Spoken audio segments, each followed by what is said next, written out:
跟住我哋會揀個孔同埋實體盾牌，喺上面揀對齊，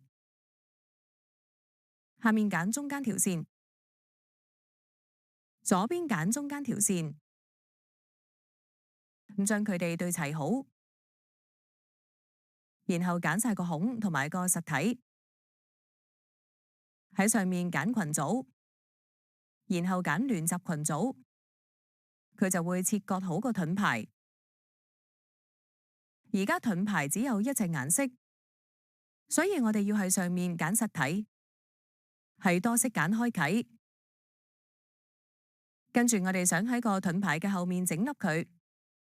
我哋揾翻之前半圓體嘅孔去切割盾牌。請問大家要點樣做先令到佢嘅後面凹入呢？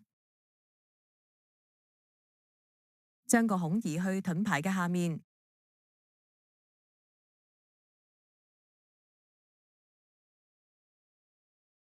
然後揀個盾牌同埋個孔，喺上面揀群組，